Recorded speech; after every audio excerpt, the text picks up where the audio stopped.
Streaming channel, Hunter Gaming 1986 at twitch.com. Well, on Twitch, twitch.tv, whatever it is. It's late, I'm tired, leave me alone. Yeah, leave him alone. Stop bullying him. That's my job. Right, obviously you know the channel, the YouTube channel's name, because you're on the YouTube channel. UK Studio Northeast. Or any. Aye. Wow. Anyways. Okay. Oh, shut up, man. Anyways, so this is On the Sticks once again. So, we're just talking about games and random gaming crap, really. First question, right? What is your favourite gaming series? Like, the one that you could pick every game and just play it. Half-Life, all day long. Half-Life? Yeah, like, all that's day long. Yeah. Full favourite. Be all and end all day long. Alright, one of my early experiences with PC gaming. Fair enough. Walked in to my brother's. My brother's set up. Yeah, it's set up in his in the dining room, and he was playing Half-Life. Yep. And walked in, being avid gamer at the time as well. I was like, "Yo, what you playing?" He's going, "Oh, it's a game called Half-Life." It's like, "I'm nearly finished. Once I'm finished, I'll go in the front room. You can sit there and play it." I didn't put the game down for 3 days. Mad. I probably completed it 6-7 times in that 3 days. And then he turned around and he came in and he went, "You still playing it?" I was like, yeah. He's gone, "Add on a setting." I'm like, "Okay, no problem." And then he put opposing force in, glued to the chair. And then he put flipping blue shift in. Glued to the chair, and just didn't move. 7 days of gaming straight, and then was the longest period of my life waiting for Half-Life 2. Oh, God. Honestly. No, waiting for Half-Life 3, mate. No, that's still ongoing. It's still happening, exactly. Yeah, that's the longest period of time waiting for a game. Yeah. Honestly, what they did with that game, the whole concept, the idea of it, how forward, how far into the future it was, and wow. Mine, just wow. Mine, for similar reasons, the System Shock Bioshock series. Yeah. System Shock 1 was just so, like, good. Like, for what it was so good. It was the first game that was, like, audio logs told the whole narrative. There was no cutscenes, like, telling the narrative and stuff. It was, like, all told, free-flowing and that. System Shock 2, again, same thing. Absolutely amazing. Like, they both got good, well, all okay reviews, but, like, both got bad reviews at the same time. Neither game sold very well. The company ended up sort of semi-folding. Yeah. Came back for, like, two different creators came in for Bioshock 1, but then obviously they sort of like came in and joined the System Shock creators. Bioshock 1, probably my favourite game. Yeah, it is a very good game. Yeah. I love the whole concept of it. Right. Then Bioshock and stuff, Bioshock 2, not as good. Definitely not as good. Had different designers though.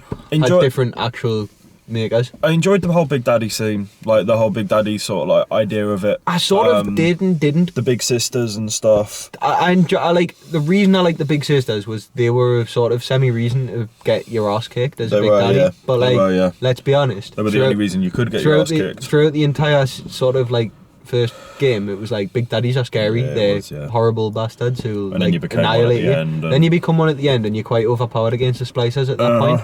Even though you were already overpowered because of your plasmids. But then you are a Big Daddy. Exactly, you work towards it. It worked. You worked towards being that powerful.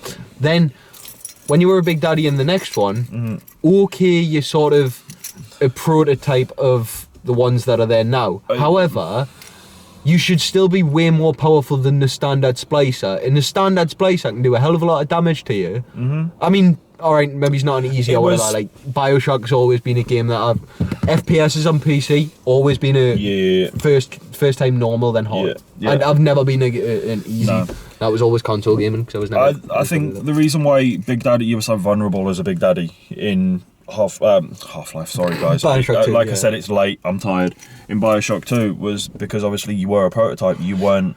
but like even still, a standard splicer though. Like you were at one point a Big Daddy though, like an actual Big Daddy who at one point would have been able to tear apart. Yeah.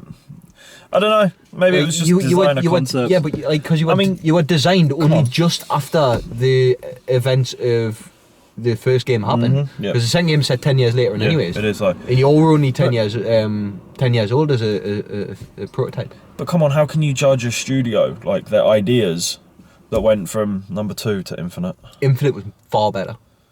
Far better game. It was the downfall of the Bioshock series in my eyes. And a lot of Bioshock, like a lot of the Bioshock fan base agree with me on this. A lot of the actually, there's a lot that actually agree with me as well. Oh yeah, no doubt. But the reason I think it was far better than 2 is because 2 was in Rapture again, and it was kind of like the same thing, but you needed to change. Like the first, even if, because obviously as you find out in the third one, spoilers, if you haven't played Bioshock 3. What the hell are you playing at? Go and flip and play it. Yeah, exactly. Like if you haven't played Bioshock Infinite at this point, just go play it. But at the end of Bioshock Infinite, obviously you find out that the whole thing is multiple realities, and in the reality of Infinite, Rapture doesn't exist. It doesn't exist in that reality, but they can still go into the reality of Rapture, and obviously.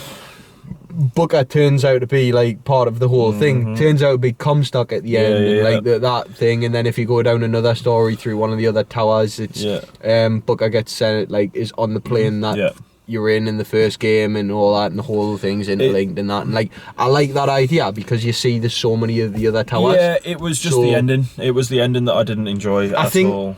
It really let the end. The ending should have been different. Like I think they could have worked it way better. I like the concept of the ending though.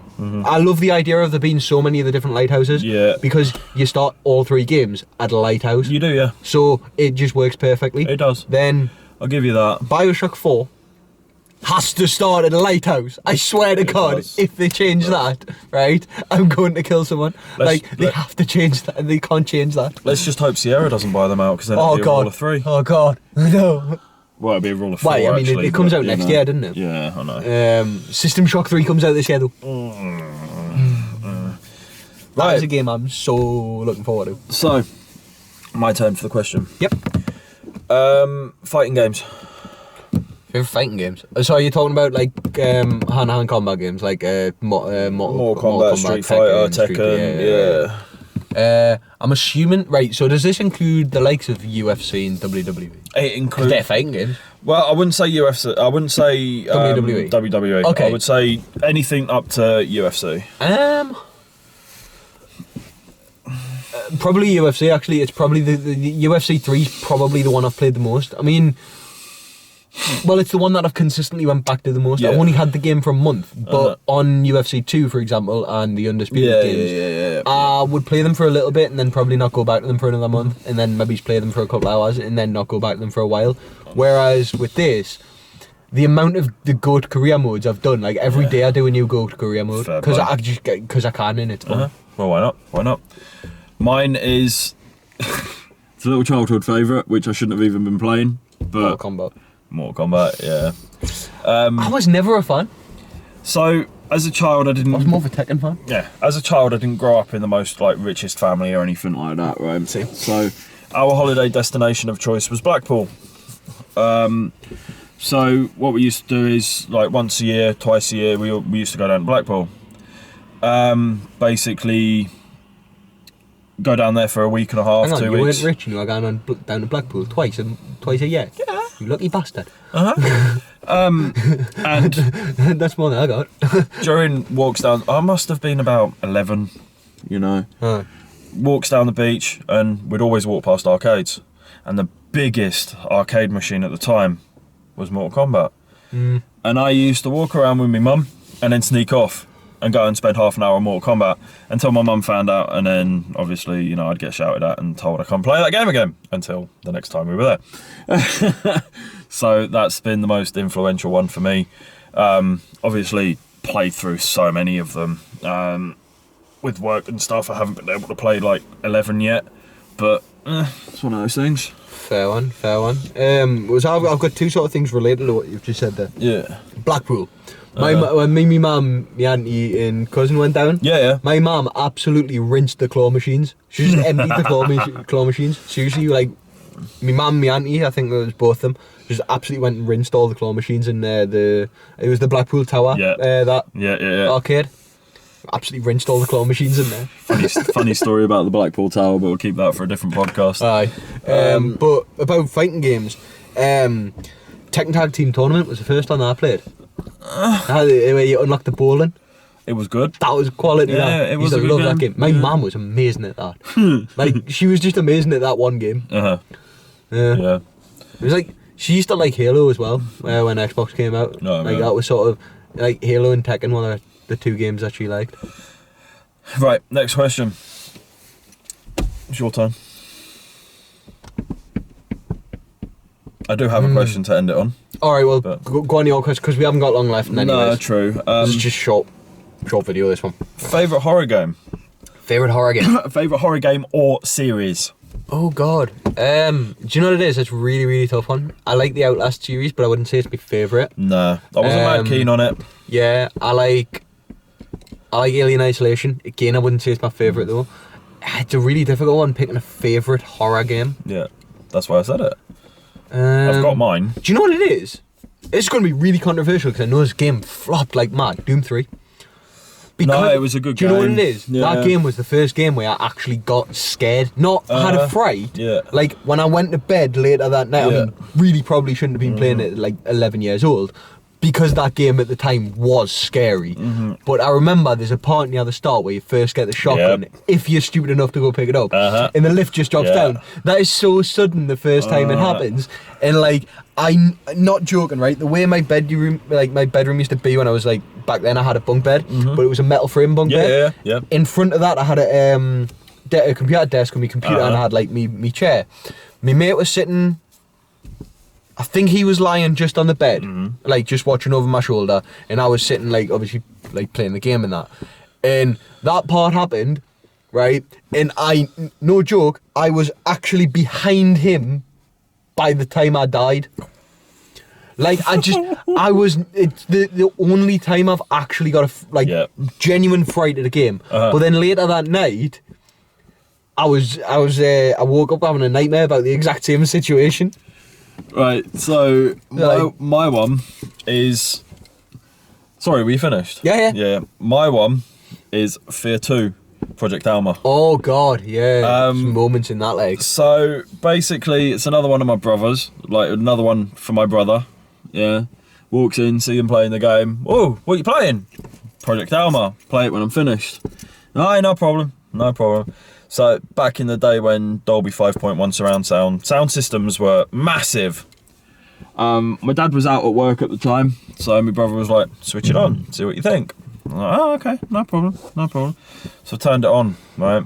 Right at the start of the game, when you start to find out, I have never shit myself so much in all my life. And then it came out on Xbox, if I remember correctly. And I had, obviously, Turtle Beach headsets at the time.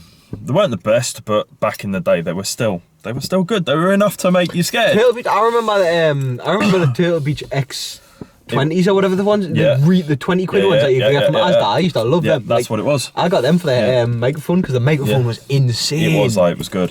So there's me, 2 o'clock in the morning. Headset on, because obviously my dad was asleep after finishing work. My brother was downstairs on his PC. I was upstairs on my Xbox. Decides, I'm not going to wake my dad up here. Biggest mistake of my life here. Not going to wake my dad up here, I'm going to plug my Turtle Beaches in. So, puts my headset on. And about an hour and a half into the game, if I remember correctly, you walk into a storage facility. And you're walking down an aisle. So, spoilers, if you've never played it, get yourself out there and play it, because what the hell are you doing with your life? Crates start flying at you with her giggling at you. Bearing in mind, these headsets were 2.1, right? They weren't 5.1, but I could feel her behind my head. My like, neck hairs were on end. I took my headset off, I threw it, and I literally had a nightmare of the same scene for about a week. I was only 12, 13 at the time. No.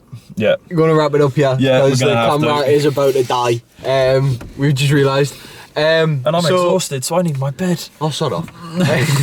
So, if you liked the video, please subscribe, click like, and leave any comments down below. Leave comments of questions that you want to ask us, questions that you want us to ask on the podcast, and answer any of the questions that you want to answer.